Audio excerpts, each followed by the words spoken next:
Hey there, it's Gubba, and welcome back to the Gubba Podcast. I'm Gubba, a first-time homesteader following in the footsteps of my homesteading forebears, and this podcast addresses topics like homesteading, prepping, food storage, and everything in between. And today is definitely an in-between topic because I will be talking about cast iron cookware, how to use it, how to cook with it, how to clean it, how to maintain it, and why I love cast iron.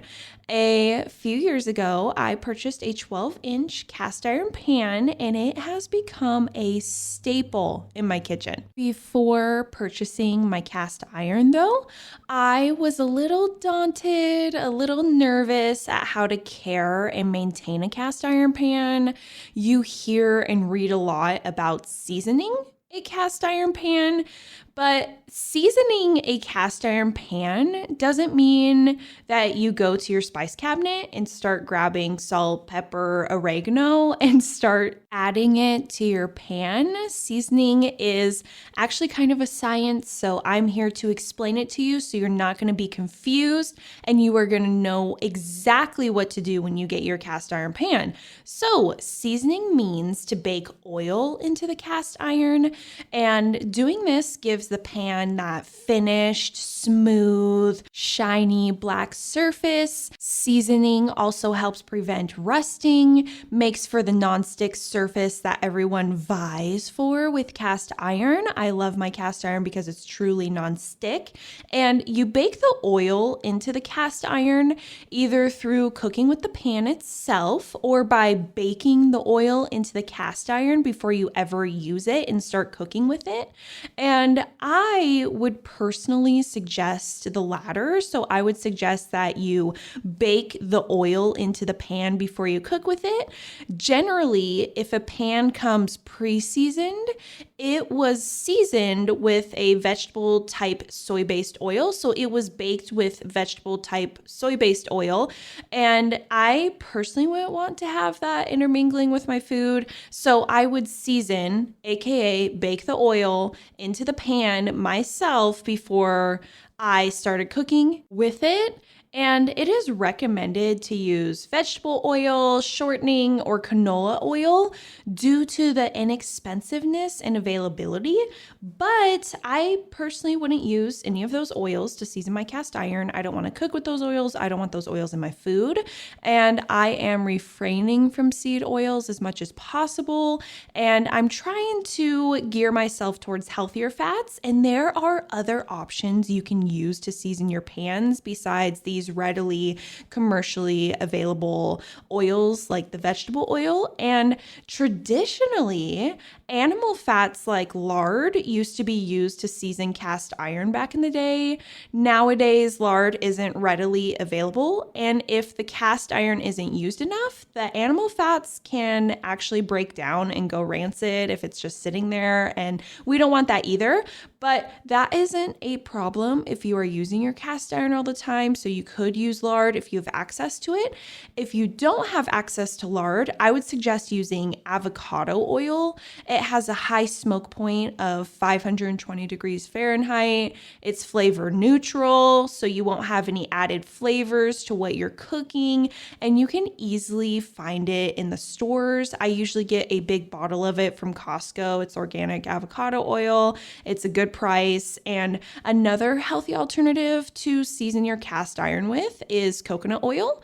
Coconut oil, though, is not neutral flavor and can potentially add a coconutty flavor to what you cook. And that's why I don't use it, because I hate the taste of coconut. If I liked coconut, though, the taste of it, and didn't mind it, then I would definitely use it because it's a healthy fat. But I really loathe the taste of coconut, even just a little bit, so I don't use it. But you can also use safflower oil, refined olive oil, soybean oil, peanut oil, corn oil, sesame oil, grapeseed oil, coconut oil, sunflower oil, flaxseed oil. You can use the oil that works for you and your household, whatever you can find available, like what you feel comfortable in your diet, because the seasoning on the cast iron will intermingle a little bit with your food. And I initially used safflower oil to season my pan when I first got it, and now I use a mix of avocado oil and animal fats to season my pan. Just depends what I have available in my cupboards and in my kitchen. So say you just purchased your cast iron and you've decided what kind of oil you want to use to season it. Now is when you will season your pan, right after you purchase it. You will want to rub a layer of oil on your cast iron, then heat it to the smoke point of that oil. So like I said, the avocado oil is 520 degrees Fahrenheit. So you'd want to heat it to that smoke point so it smokes. And it is important to know the smoke point so then you know what to heat your pan to. And once the smoke point is hit, this is when the chemical bonding process takes place between the cast iron and the oil. And I did this by rubbing oil on my cast iron, then heating it upside down in the oven with a cookie sheet on the shelf below to catch any drippings of oil. And I repeated this process about 3 times, each time hitting the smoke point of the oil in the oven to create a layer of seasoning on my cast iron. So I oiled it, put it in the oven, it hit the smoke point, took it back out, put oil on it. I did this process a few times, and then I just started cooking with it because I felt like it was ready to go. Another way to season your cast iron is to just cook with it. Each time you cook with it, you're helping to season the pan. So say you make some eggs and you cook them in butter, that butter is going to season the pan and work on building a nonstick surface. I personally wouldn't start cooking on anything freshly brought from the store because I like to clean items after purchasing, and seasoning through the high heat method is a great way to sterilize and create a clean cooking surface. But it is whatever you feel comfortable with, and maybe it's an easier option. So there's some different options for how to season your pan. And then after seasoning, you know how to season, you're cooking with it, how do you clean it? So cleaning a cast iron is simple and, like anything, has a plethora of opinions once you start researching how to do it online.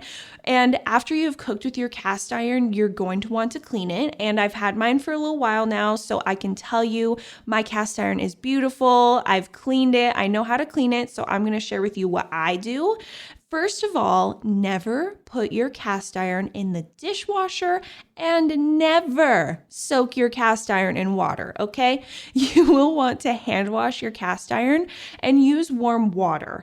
And contrary to popular belief, you can use a little bit of soap to clean your cast iron. I would suggest only using soap if you have tough, sticky foods to get off of your cast iron. Otherwise, if it is an easy clean, I wouldn't use soap. I use a plastic scrubber brush that has a scraper on the back of it to clean my cast iron. So it's a plastic scraper, nothing abrasive.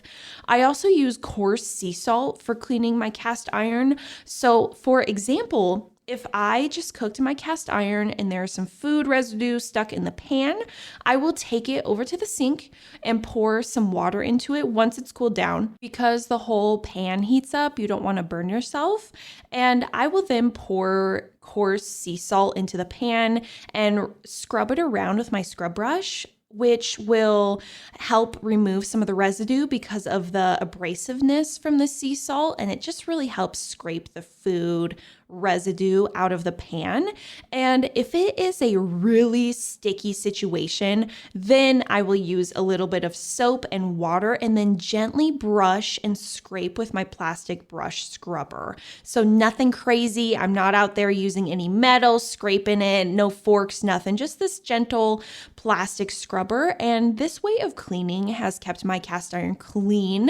The seasoning is beautiful, it's shiny, and I have no problems with it. The method of using sea salt as a coarse cleaner is great if you plan to camp with your cast iron and don't have access to water, because the abrasiveness from the salt should be able to clean up most of the messes. So you just pour in that Coarse sea salt, you take the brush and you just kind of like scrub off the sticky residue, the food residue. So if you don't have anything too crazy messy while you're camping, coarse sea salt is a great way to clean your cast iron. And after you have washed your cast iron, you will want to get rid of any remaining moisture on the pan. Because cast iron can rust, you need to get rid of this moisture. And you do this by placing your pan back on the stovetop and heating it up. Once all of the moisture is gone, you will want to rub a light layer of oil over the surface of the pan. This helps it to not rust and just adds to that non-stick layer. I wouldn't suggest using paper towels to rub on the oil or do really anything with your cast iron, just because little tidbits of the paper towel, so little fibers, will break off into your cast iron. Then you're gonna have to pick them out. I've done it before, so I can tell you that it is super annoying trying to get out those little tiny itty bitty paper towel fibers. I actually use like a fiber cloth that is only for my cast iron, so it's a really smooth cloth, and I've never noticed any fibers coming from it into my cast iron.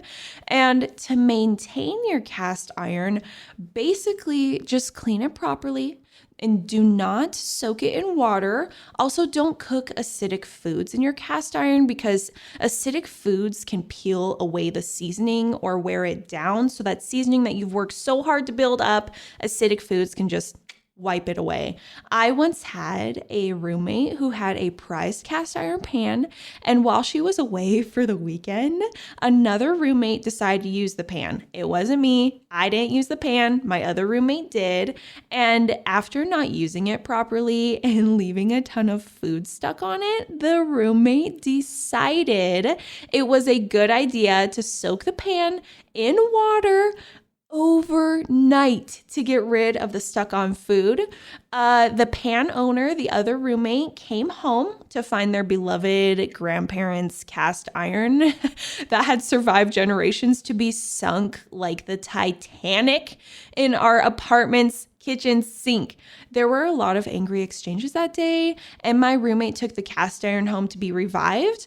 I'm unsure if it ever made a full recovery, but just use your pan properly and it will maintain itself. Also, I didn't know how to properly care for cast iron, or I probably would have told my roommate who was using the cast iron without permission, like, hey, you probably don't want to soak that. But nonetheless, I don't know what happened to that cast iron. But I love cooking in cast iron for a number of reasons. It cooks evenly because the entire pan heats up.